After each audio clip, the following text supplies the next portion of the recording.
এত গরমে একটু স্বস্তি পাওয়ার জন্য চলে এলাম আমি দীঘাতে। আমি দীঘাতে চলে এসেছি মাত্র 45 টাকায় বিনিময়ে চলে এসেছি আমি দীঘাতে।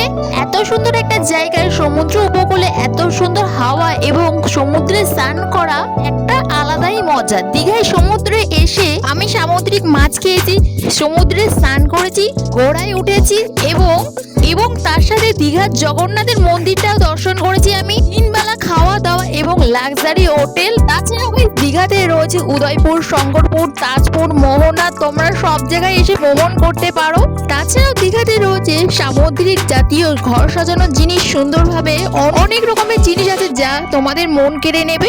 এই গরমের হাত থেকে একটু তোমরা স্বস্তি পাওয়ার জন্য চলে আসো তাহলে দীঘাতে।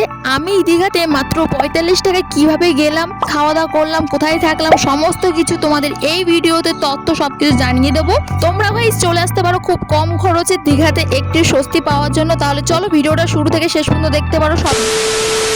Hello guys, welcome back to my YouTube channel মানবীদের ব্লগ। আশা করি তোমরা সবাই ভালো আছো, আমিও খুব ভালো আছি। চলেছি নতুন আরেকটি ব্লগ ভিডিও নিয়ে। অলরেডি গাইস তোমরা টাইটেল থাম্বনেল দেখে বুঝতে পেরেছো আজকে আমি যেতে চলেছি মাত্র 45 টাকায় দীঘায়। আমি দীঘাতে যাচ্ছি কিভাবে সম্পূর্ণ তোমাদেরকে দেখাচ্ছি। দেখো ফার্স্টে গাইস আমি চলেছি হাওড়া স্টেশনে। দেখতে পাচ্ছি এই যে হাওড়া ব্রিজ। এখন ধীরে ধীরে আমি আস্তে আস্তে স্টেশনের দিকে পৌঁছাচ্ছি, তোমাদেরকে দেখাচ্ছি। তোমরা গাইস যেখানে যে থাকো না কেন তোমরা অবশ্যই চলে আসবে একদম হাওড়া থেকে। হাওড়া থেকে কিন্তু ট্রেনটা ছাড়ে। আর দেখো এখানে হাওড়া ব্রিজটা কত বড়, কত সুন্দর লাগছে। তার পাশাপাশি দেখতে পাচ্ছ হাওড়া স্টেশনে কত সুন্দর করে সাজানো রয়েছে, ভীষণ সুন্দর। দেখো সবুজে মোড়া, খুবই সুন্দর লাগছে হাওড়া স্টেশন। যেহেতু গাইস আমাদের ট্রেনটা দুপুর 3টের সময়, তাই আমরা আগে চলেছি হাওড়া স্টেশনে যাতে আমরা ট্রেনটা মিস না করতে পারি। তার জন্য আমরা আগে চলে এসেছি হাওড়া স্টেশনে। এই হাওড়া স্টেশনে গাইস আমি প্রথম আসছি আর দেখো কত ভালো লাগছে। মানে ফার্স্ট আসা একটা জায়গা, ভীষণ সুন্দর লাগে, ভীষণ সুন্দর মোমেন্ট লাগে।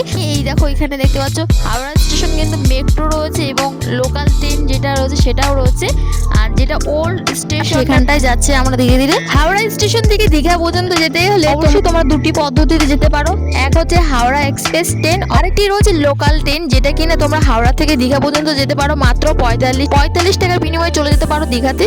আমি যাবো কান্ডারি এক্সপ্রেস, তাই দেখো আমাদের কান্ডারি এক্সপ্রেস ভাড়া নিয়েছে আমাদের পার হেড 110 টাকা করে। তোমরা কিন্তু নিশ্চিন্তে সিট বসে অবশ্যই যেতে পারো। মাত্র 4 ঘন্টায় যেতে পারবে একদম দীঘাতে হাওড়া থেকে, যেখানে কিনা তোমরা সিট বুকিং করে একদম রিল্যাক্সে চলে যেতে পারো। যেহেতু দীঘা থেকে হাওড়া স্টেশন যেতে একটাই রুটের লাইন ট্রেন চলে, সেই রুটের ট্রেন অর্থাৎ দুপুর 3টে আসে আর রাত্রে 8টার সময় ট্রেন আসে। তোমরা এই দুটোর মধ্যে একটা টাইমে গাইস এই দুটো টাইমের মধ্যে যে কোনো একটা টাইমে যেতে পারো। যেহেতু আমরা দুপুর 3টের সময় সিট রয়েছে আর ট্রেনটা আসবে সেই সময় আমরা এখন যাচ্ছি।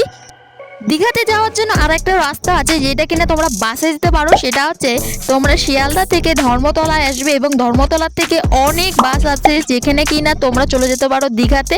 কিন্তু সেখানে যেতে হলে বাসে করে অনেকটা সময় নেয়, আর তোমরা যদি ট্রেনে করে আসো সময়তে পৌঁছে যাবে একদম দীঘাতে।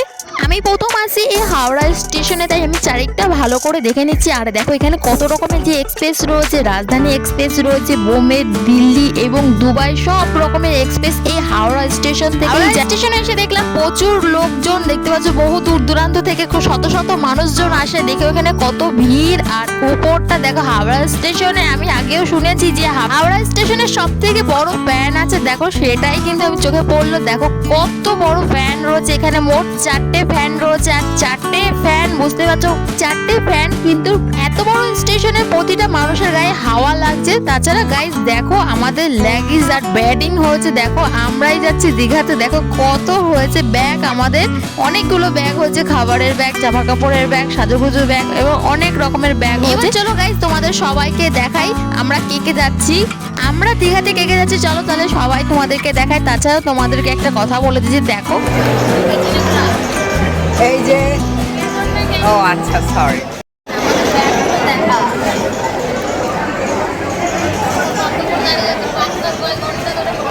ক ঘন্টা বসে 5 ঘন্টা বসে আছি। ট্রেন লেট, 7টায় এখন আমরা ট্রেনটা আসছে 7টার সময়। এখানে তোমরা ঘর পাতিয়েছো।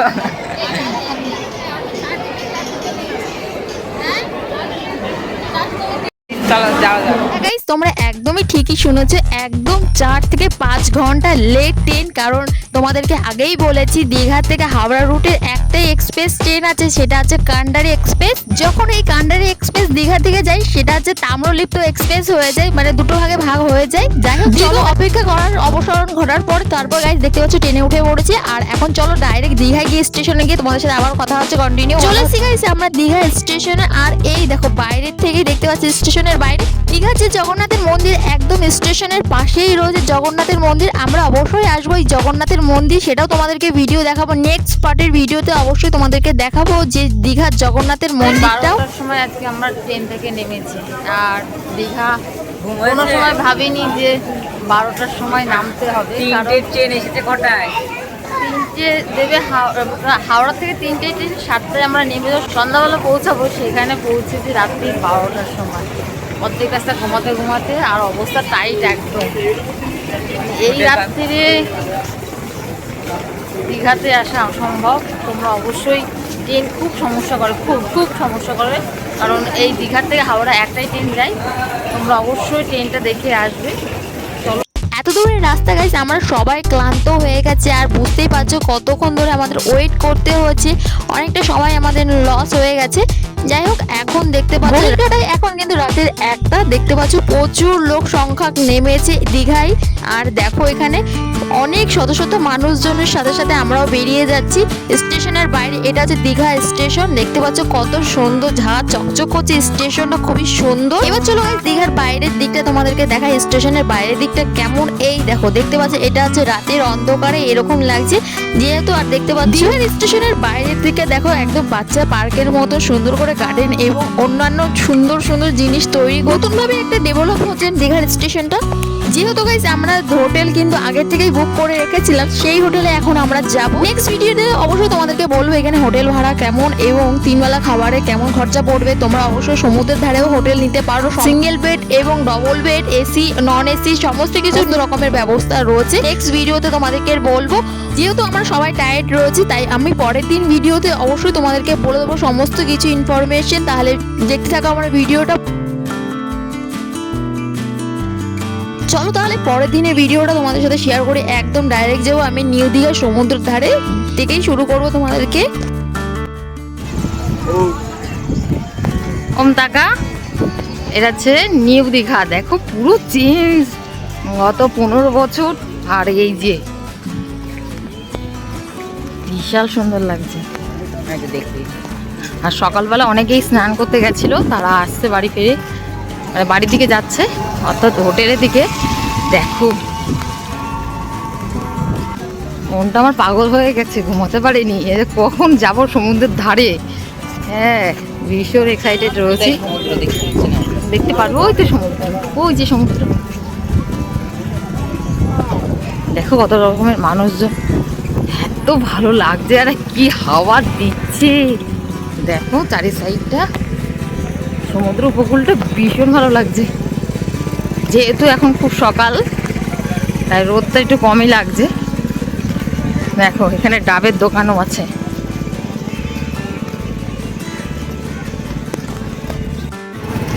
দেখো কত রকমের বাঁশি ওখানে, ইস কি সুন্দর লাগছে। দেখো চলো এক ঝলকে সমুদ্র দেখিয়ে দিই। বাবা চোখ জুড়িয়ে যাচ্ছে। ওয়াও কি সুন্দর লাগছে, এত লোকজন তোমাদেরকে দেখাচ্ছে। দেখো